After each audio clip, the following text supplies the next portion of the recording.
Right now, Pittsburgh's best sports show is about to begin. Call us or tweet us. We've got things to talk about on the Ireland Contracting Nightly Sports Call. All right, thanks a lot, Jess, and thank you for tuning in to the Ireland Contracting Nightly Sports Call. I'm Rich Walsh. I'll be joined by Andrew Fillipponi in a matter of moments over to 93.7 The Fan Cam, and we're going to be talking about the Battling Buccos, who raise it again here tonight. 9 of their last 11. They're really making a push for the wild card, at least that third one. And Pony, I think they get in. I really do. This team's playing well right now. I think that potentially they could, they're going to lose some games here. We know they are. They have a tough schedule. But I think the guys are hitting now. Hopefully Ben Cherington makes some kind of move to bring in another bat. And with that pitching that they have, I think that they're definitely a contender, maybe even to win a wild card series and actually play in a series. So just to make sure I hear Richie Walsh right, I got Bucco fever. Bucco fever. I got Bucco fever. fever. Yeah. I don't want to be the bad guy, but I just have to ask this question. You're telling me that you trust this lineup. You look at Sawinski, Ke'Bryan Hayes, Connor Joe, guys like that, and you say to yourself, that's enough over the next 62 games to finish with 84, 85 wins. You really believe that, Richie Walsh? Well, I think they're going to get someone at the trade deadline. I don't think it's going to be a major piece. Put a name out there. Look, I don't think it's going to be a major piece like Ward or Robert, the guys that I want. Maybe the guy Rooker from the A's, potentially someone that's going to help this lineup. Maybe Jack Sawinski does get hot. I think that's what the Pirates are counting on, that he's going to raise that batter average and start hitting again. They desperately need a center fielder. There's no question about it. An outfielder. Roddy Tellez is playing well right now. I just think there's that feeling right now. I felt like last year was 2012, and this potentially, maybe 11, this potentially is, I'm hoping, the 13 season equivalent of that, not the 12 season. But, they come out of the gates. They take 2 out of 3 against the Phillies, even though you didn't think they would, not starting Skeens or Keller in that series. They needed a miracle to come back and win Game 1, but they take 2 out of 3. And then here you take Game 1 against the Cardinals, win 1 more, you take that series. If they could just chip away and win 2 out of 3, I know it's easier said than done. I'm not saying they're going to do it, but they have the pitching to win games if they can only score 2 or 3 runs. That's why I think they get it. Not because of the hitting. It's because of basically the top 3 guys when Jared Jones comes back, or even Bailey Falter, one of these guys. When is Jared Jones going to come back, Richie? You got a crystal ball in front of you that tells you when his date is? They got to get through a month. Right? They have to they got to get Martin Perez out of the rotation because he absolutely stinks, and that was $8 million wasted signing him this offseason. Hey, every time Skeens is out there, I feel incredible. Like tomorrow night, I'll be there. Mitch Keller, there was some concern about him. I was worried after what happened with Chicago. And then before that, the Cardinals did beat him up before this start. So he had started to come back down to earth a little bit here. What a bounce back from him to go 7 innings tonight and give up only the home run that went off the foul pole in right field. But overall, he's been very good. Luis Ortiz has been a revelation, one of the Pirates' MVPs this year. Marco Gonzalez has pitched well since he came off the IL. You said it in sports. Bednar has 17 consecutive saves. So the pitching is there, no doubt. Brian Reynolds red hot. O'Neal Cruz swinging a big bat in July. It's after that I get worried. Tellez has had a great month and a half, almost 2 months now. That's encouraging. What a defensive play by him tonight. Gonzalez doesn't have impressive numbers, but finds a way to get hits when they count, so that's big. Sawinski better in July, but still overall awful, 180 on the season. Joey Bart, Richie. There's a guy that's an unsung hero for this team. What a pickup that was by Ben Cherington. I'm not saying they can't do it, because I think they can with their starting pitching. But I would still not bet on it because that lineup stinks. You just went through 7 guys and praised them, Pony. I understand there are guys in that lineup that stink. No, I did not. I did not get to 7. Okay, you didn't do no Kutch, but I would throw Kutch into that mix. He's come up with some. Richie, he's hitting 230. I understand that. He's hitting 230. But Richie, he had a huge double today that he scored a run. Congratulations on all your success. He's hitting 230 on the season. I'm not going to give him. I mean, he's had a nice year for a guy that's almost 37 years old or whatever he is. But still, I mean, you don't want a 230 hitter as your leadoff guy. I know he draws a lot of walks. That's great. But come on, man. Look at their team on base percentage, their team strikeout rate, their team batting average, number of runs scored, all near the bottom of the league. They need offensive help. If they make these trades, I'm right there with you. I'll be right there with you. I'll say they're a playoff team. If they get a Brent Rooker, they get somebody like that, I'm in. I'm on board. But they still need that extra bat or two for me to say unequivocally that I believe they're a playoff team. They're a bat away from me right now. So is it a good thing or a bad thing that they're in a race with basically 10 teams here for 3 wild card spots? I mean, I think they're better than half of these teams, at least. And if you get lucky, I think you're in. Well, they're better than St. Louis. St. Louis has won a lot of close games. I know they lost this one tonight, but that's how they've been able to do it. They have a negative run differential on the year, much worse than the Pirates, as a matter of fact. Okay, so I would say St. Louis, they've done a good job late innings. Tonight was an exception. They were not able to do what they've done all year to get themselves in a position where they have a lead on the Pirates. But starting pitching has been outstanding for the Bucks. San Diego, the Mets, the Diamondbacks, the Cardinals, I would say they're better than maybe half of those teams. But again, when I'm ranking teams, their starting pitching is probably near the top, but their lineup is at the absolute bottom, Richie. Yeah, it's the worst one. I don't disagree with you. I just think that the pitching will allow them. When was the last time Connor Joe got a hit? He was in the starting lineup tonight. We'll allow them to win with 3 runs. I think this is setting up well for the Pirates to, if they can score 3 runs, I think they got a good shot of taking 2 out of 3 in series.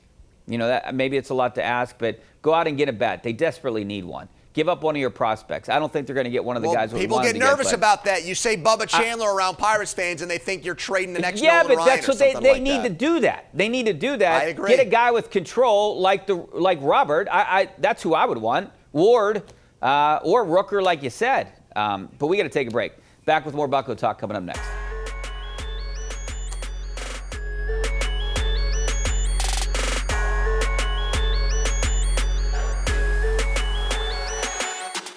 All right, welcome back to the Ireland Contracted Nightly Sports Call. This is our GMC Tweet of the Net, and you can see the 33rd team. This is 2024 NFL's top 100 players.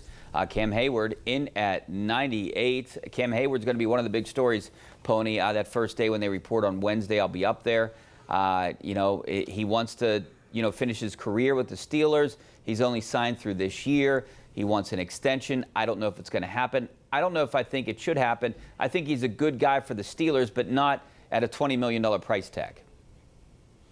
I agree. I think Benton is going to be the guy that's the heir apparent there. I know he plays inside and not defensive end, but we saw Hargrave was able to move in and out when he was with the Steelers before getting that huge contract with the Eagles and now with the 49ers. I'm a big Cam fan. He's a borderline Hall of Famer in my opinion, but he's also coming off a major injury that affected his play last year. And I think that money could probably be better spent on other players, like a wide receiver on a contract extension or something like that. They've already tied so much money into defense, Richie. There's no excuse for the defense to not be a great unit with or without Cam Heyward moving forward, given the fact that it's Mike Tomlin's domain, too, as a defensive coach. So I know the salary cap's going up, but unless Cam Heyward is willing to play for less money than he's making right now, I would not want to do business with him until after this season. Yeah, I'm a Cam fan. I think he's great for the organization. Let's go out to Jerry for our number 1 Cochran call of the night out in Franklin. How you doing, Jerry? Hey, Rich. Hey, Andrew. Hey. Thanks for taking my call. Sure. A couple of things. Kudos to Jim Leland, my favorite manager, my favorite baseball manager of all time. Kudos to him on his Hall of Fame induction. Great to see so many of his old Buccos from the 80s and 90s there. And the second thing is, I was in my car driving today, listening to the Pirate game, and did I hear them say, the announcers, the Pittsburgh announcers say, that Jack Sawinski is leading the National League in outfield assists? I don't know. I would. He's got to be leading in some category that's not good. I can tell you that, Pony. I don't care if he's leading the league in outfield assists. He's hitting 180. Okay, he's not hit for the power that he did last year. He could have more assists than John Stockton, and I wouldn't care. Get more assists than Mario Lemieux. I don't care about assists. Okay, you don't play center field You don't hit when on a team that is struggling for offense.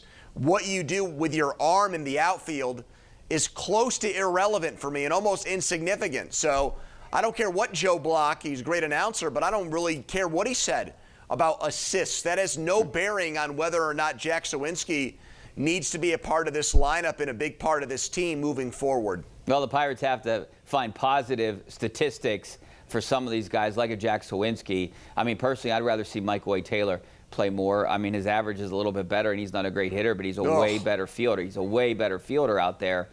They need another outfielder, no question. That man, you're really barking up the tree of lesser of two evils there, Richie. I know. What else are you gonna do? Michael A. Taylor, Jack Sawinski. I mean, what else are you gonna do out there in center field? You need a good center fielder. They don't have one on this team. Go get one. Yeah, you have to go find get one. Go trade for Jazz Go buy Chisholm. one that has someone with some control. That's what you got to do. Let's go out to Ray in Whitehall. How you doing, Ray? Hey, how you doing? I really don't want to pick on Ke'Bryan Hayes. He seems like a nice guy who tries hard, but I feel that the Pirates shouldn't feel like they're obligated to keep playing him because of the contract they gave him. And I just wonder, how much longer can you show patience with him?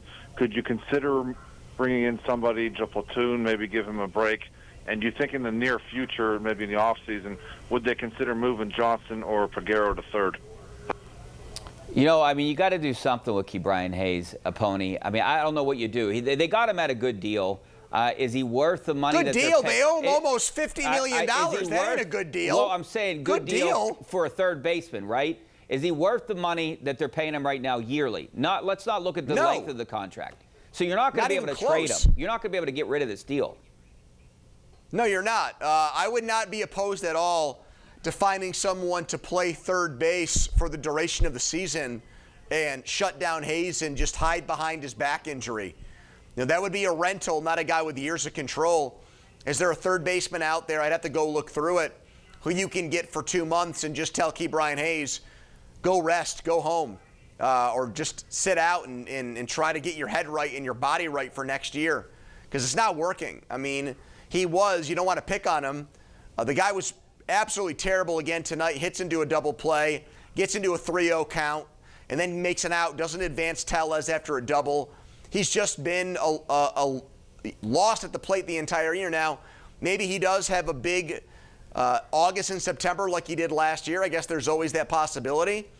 Right now, he does not look like a major league player to me. I heard Greg Brown say the other night he doesn't take his bad offensive performances onto the field with him. I disagree. I think he's still an above-average third baseman, but this season, he's been nowhere close to the Gold Glove winner that he was last year. Let's go out and Tim in Parma. I don't know where Parma is, but it's making me think of chicken parmesan sandwiches. Tim? Parma, Ohio. Tim, you there? Yes. Go ahead. Yes, I am. Go ahead. All right, let's go out to Phil in Greensburg. Yeah. Phil, Greensburg, what's up? Knocked it out of the park, Timmy. How you doing, guys? Good, thanks for calling. Pony, you really get excited. You got to calm down a little bit. But anyway. Why? I like the excitement. We got Bucko Fever on this show. Yeah, Richie is screaming about Bucko Fever. He's the only one that's allowed to get excited on the show now. Jeez. Listen, guys, I've been a season ticket holder since 1985, okay? From Three Rivers to here. What you guys are missing here, if Ortiz keeps pitching the way he is, the Dodgers won a lot of World Series in the 60s, 3-2, 2-1, with Don Sutton, I'm not comparing these guys to them, but they won with pitching. You can win with pitching. The major average, look at the averages of baseball today. Guy bats over 260, it's like he's like Roberto Clemente. They don't hit like they used to, and with the pitching staff we can.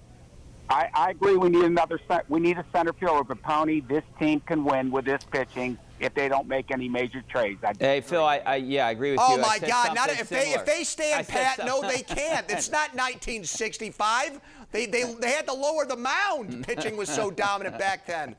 My goodness, just because you watch Rick Rhoden and Johnny Ray here and you had season tickets back in the mid-'80s in Dale Barra doesn't mean you need to give us a dissertation on how baseball used to be played. Let me say this. No team that is like 27th in the league in runs scored is going to win. I'm sorry, they're just not. They might finish at 500 or right around it because their pitching is so dominant. You cannot be so pitching heavy and win a World Series. Just no way. I mean, I don't even want to put Pirates and World Series into the same sentence right now, but since our caller did, I'll call him out. Look, I did not come on the show tonight trying to be negative Nancy or trying to be the wet blanket, but when Richie all but guaranteed a playoff spot, you guys forced me to be that guy tonight. Jeez. I think they got a good shot at getting to the playoffs. I didn't say they were going to win the World Series. I'm saying if you finish above 500 a game or two, that could potentially, in this race right now, this landscape potentially can get you into the wild card.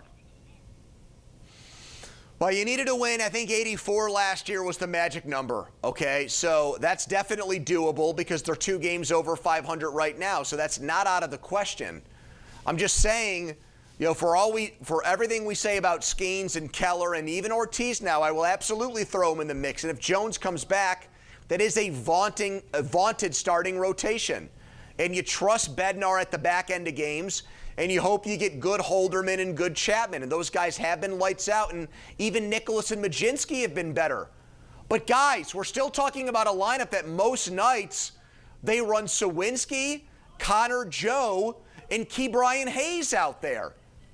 And honestly, I know Bart has taken over for Grandal, thank goodness. But before that, it was Grandal at catcher, Richie. I get what you're saying, but there's some excitement over at PNC Park right now. Yes, I agree with that. All right. And I'll be there tomorrow for Skeens. I wouldn't miss it for the world. We got to take a break. Back in a couple of minutes.